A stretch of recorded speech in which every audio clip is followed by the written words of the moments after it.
पिछले भाग को आपने देखा होगा, इस कहानी को एंड तक सुने, तभी इस पूरी कहानी का आनंद ले पाएंगे। और अभी तक पिछले भाग को नहीं देखा है तो पहले जाकर पिछले नंबर 1 भाग को देखें, तब जाकर इस बात को पूरा सुने। श्रीकांत के पिता अपनी पत्नी को और देखकर कहता है, श्रीकांत की पोस्टिंग बस्तर जिले के बीजापुर में हुई है।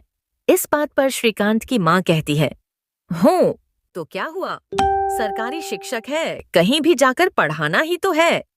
श्रीकांत के पिता गुस्से में कहते हैं, जब तुम्हें कुछ मालूम नहीं तो चुप ही रहा करो। जानती हो बस्तर नक्सल प्रभावित जिला है और ऊपर से बीजापुर तो और खतरनाक। अब आगे बीजापुर का नाम सुनते ही श्रीकांत के शरीर में अजीब सी कपकपी महसूस होती है।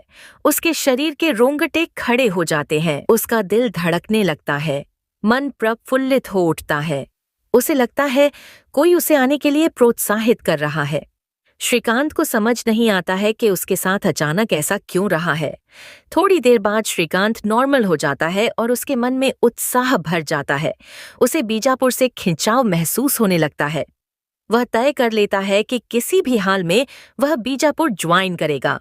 श्रीकांत की माँ को अपनी गलती का एहसास हो जाता है और कहती है, सॉरी, मुझे इस बात का ध्यान नहीं था। हाँ, याद आया, वहां तो आए दिन पुलिस और नक्सलियों के बीच मारकाट मची रहती है, टीवी में समाचार देते रहता है।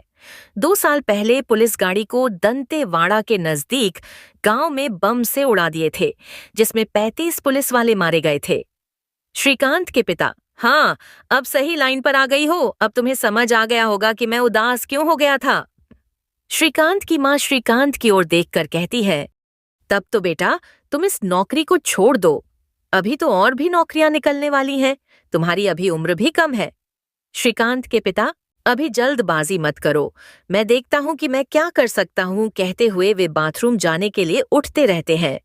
तभी उन्हें कुछ याद आता है और कहते हैं, अरे हमारे विधायक जी कब काम आएंगे, हमारी दोस्ती कब काम आएगी, मैं अभी फोन पर बात करता हूं। बलकर बाथरूम तरफ निकल जाते हैं।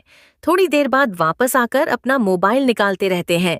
तभी श्रीकांत कहता है, पापा आपने शायद अपॉइंटमेंट लेटर को ठीक से नहीं पढ़ा, इसमें साफ साफ लिखा है।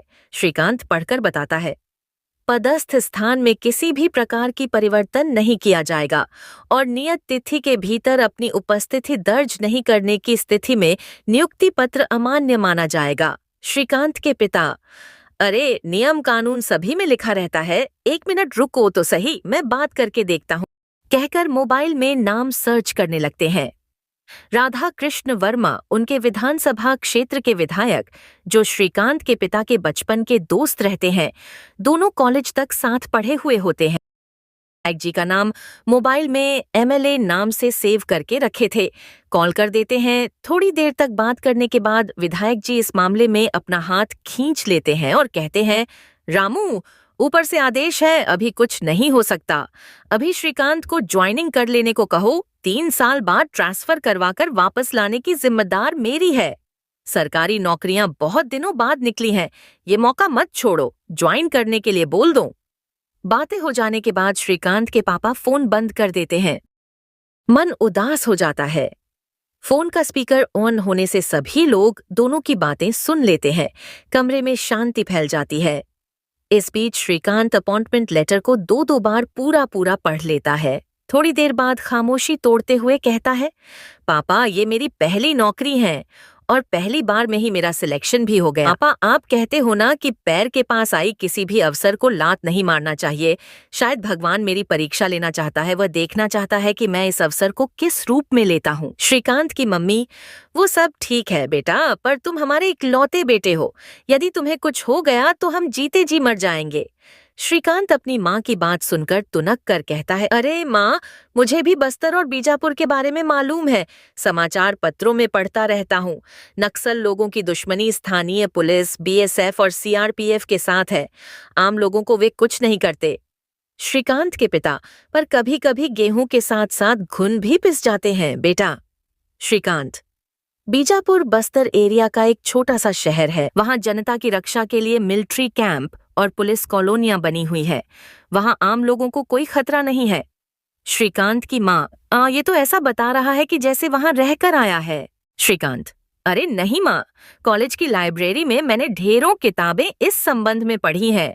मुझे नक्सल और आतंकवादी प्रभावित एरिया के आम लोगों की जिंदगी के बारे में पढ़ना अच्छा लगता है।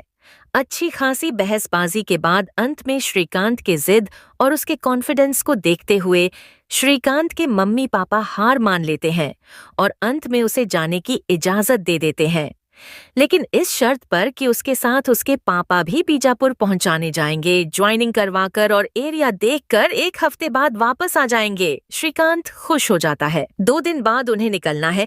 जाने की तैयारियां शुरू हो जाती है। एक शाम श्रीकांत अपने घर के छत पर बैठा अपने बहनों के साथ हंसी मजाक कर रहा था।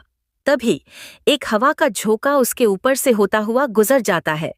श्रीकांत को महसूस होता है कि कोई उसके पीछे खड़ा है। श्रीकांत तुरंत पीछे मुड़कर देखता है, वहां कोई नहीं रहता। अचानक कानों में एक महिला की सुरीली आवाज सुनाई पड़ती है। आ रहे हो ना शशि? आगे की कहानी जानने के लिए देखिए प्रेतात्मा का प्यार, पुनर्जन्म की अद्भुत कहानी का अगला भाग। कृपया अपने कीमती कमेंट्स और रेटिंग जरूर दें और हो सके तो फॉलो और सब्सक्राइब जरूर करें। यदि पूर्व में नहीं कर पाए हो तो धन्यवाद। SSJ love life.